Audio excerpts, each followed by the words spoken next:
but under the strategies, so that because each strategies has developed with the span of time. So some strategies are still good, but they have certain limitations, they have certain disadvantages. So we will discuss all these strategies. First is your bulk ship strategy. Now, as the name indicate, bulk ship. Bulk means we are shipping something in a very large, giving a lot. Now we will discuss what are the pros or what is the advantages of these bulk ship strategies. First is that there is a highest potential of profitability, because we are purchasing in a large quantity. So there is always chance of a discount. Since we are shipping a large quantity, so fewer ships are required, and again we are minimizing our transportation cost. There are some staple products whose demand is predictable. You just see, when we are purchasing any quantity or any item in a bulk, so our huge amount of capital is going to be tied up. If certain changes occurs due to technology advancement, then as a manufacturer or as an organization owner, we will be sufferer. Since we are keeping if the demand fluctuate, because this is true in case of staple products, if there is any fluctuation, then we are going to suffer in case of bulk ship strategies. So as a manager, you have to think to take the advantage. You have to think and apply that strategy where you can get the maximum advantages. Second type of strategy, that all the material which is lying in the store of not of equal quantity and they do not have the similar cost. So we have just divided into three categories, that there are A class inventory or A category inventory. These items are of high value, but they are a smaller number. For example, if I take any household, or even case of any studio, that cameras or some equipment will be the costly item, they will be fewer in number. But the B category is a mediocre type. They have 20% of the value. Their value is less than your video cameras or the cameras or any other costly equipment. So these are the ABC. Now what are the pros and cons? This ABC strategies provide a methodology to classify or categorize the items into the three categories, A, B, C. And this will allow a better time management for allocation. It further helps in determining a tiered customer service approach, because ABC, inventory management system, it provides a accuracy. Strategic planning, it will give you a better strategic planning. Now what is happening, that even in case of when we calculate economic order quantity, we calculate the economic order quantity for A class, B class, C class separately. Even what I am suggesting, so that you can have the better picture of the inventory management. Now what are the cons or the disadvantage? Sometimes you ignore the products which are coming in the middle of A and B or B and C. There are sometimes conflict between the various strategies, and this ABC strategy requires the time as well as the human resource. Now third strategy is your back order strategy. As the name ordering refers to placing the order for goods only after receiving the order. You do not have anything in your, but the item has come. Then you are placing the order. This is called the back order. More clearly, back ordering use the company decision to take the order and to receive the payment for the out of stock products. For example, if he or she, the both owner realizes the demand of certain items which were not coming earlier. So what they will do, since the person has already told one day before, so what the owner will do, the person who is coming in the morning, he will place the order. So this is called the back order ordering strategies. Now what is the process of this? This will increase the sales because the back order strategies always focus to the customer.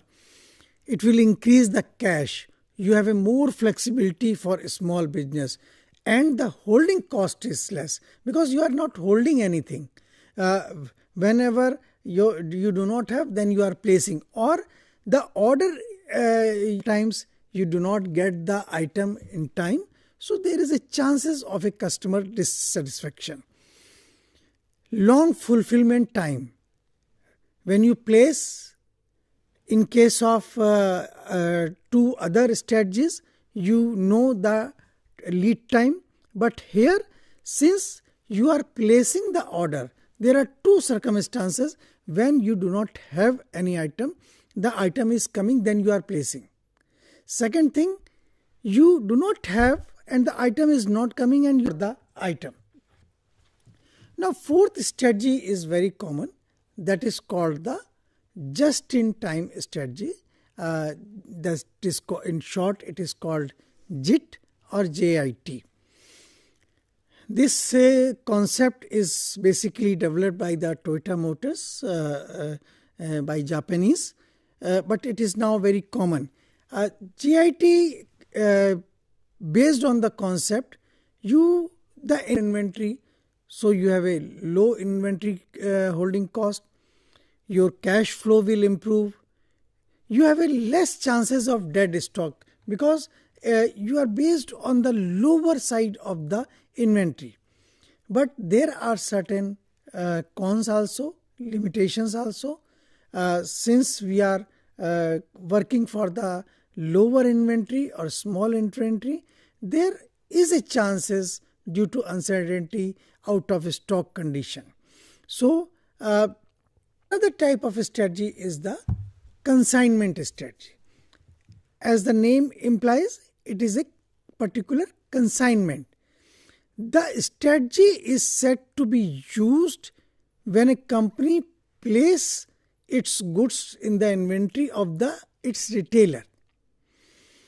That means, suppose I take a company who is making the refrigerator and a retailer is at that favorable items at the end of the retailer. Same thing happened with FMCG company or the fast moving consumer goods company, where the company with the help of their dealer, they places the items at the retailer.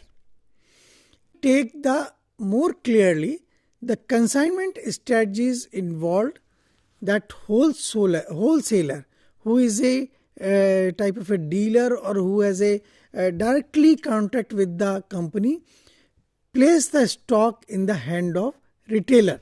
But remember, the wholesaler will retain its ownership until and unless the product is sold out. Once the product is sold out, the cheese. First is that increased market reach, because we are accessible to the customer who might hesitate to purchase the inventory upfront, expanding the market presence, stronger customer relationship, burden on the customer, that is the retailer, because you own the ownership. So you are basically increasing the relationship with your customer, which is a retailer. Another two important points are, first is your better forecasting. Since you are having the real data that you will going to pass to the company, there is no chance or the very, very less probability of overproduction, because the manufacturer will work on the real-time data. That means whatever information you get from the seller or the customer.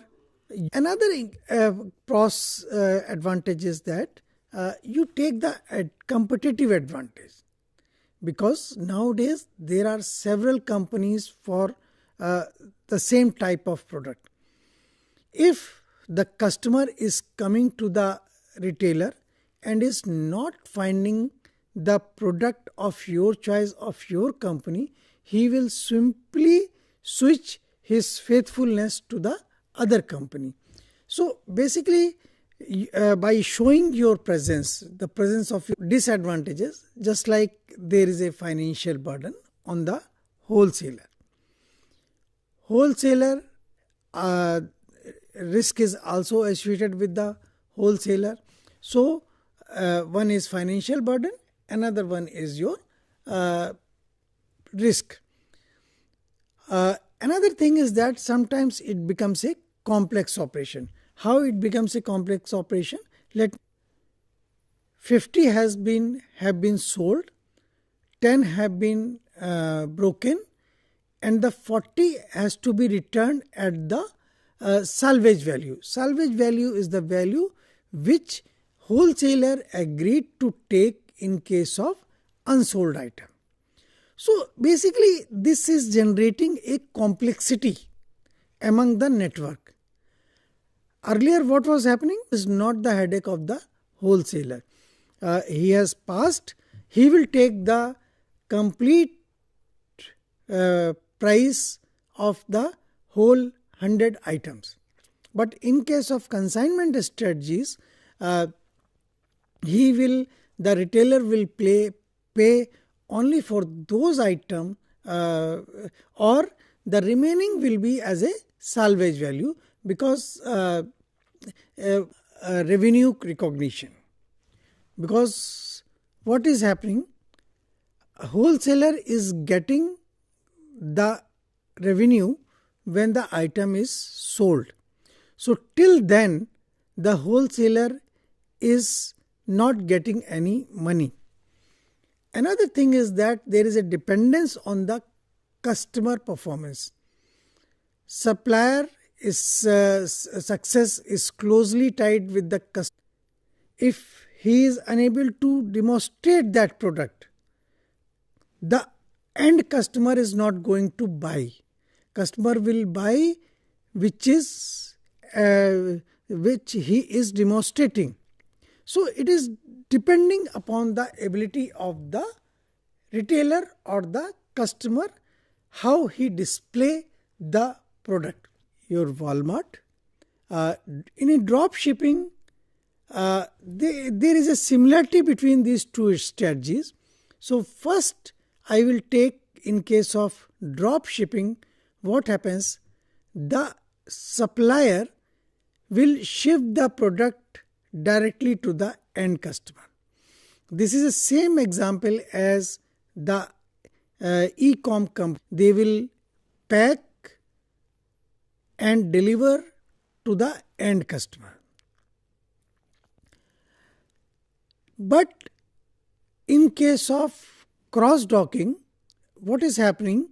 That a big consignment is reaching to a city, and then without going or sitting at the warehouse, these consignment of the items have similarity as well as dissimilarity. In case of drop shipping, what is happening? Suppose I take the example of Dell computer. Dell computer has your PC, has CPU, has keyboard, has monitor. So the supplier of all the directly to the supplier, and supplier within a time frame will pack or you can say manufacture, pack and deliver to the end customer. So there are certain pros and cons, just like here your inventory. Disadvantages, there is a low profit margin because transportation cost is involved. You have a less control because whatever brokerages or breaking of any item, you do not have the control. All the things as a e-com company, they will depend upon the supplier. But remember, the image is going to be tarnished strategies to the drop shipping and the cross-docking strategies. They are part of your syllabus and the course curriculum.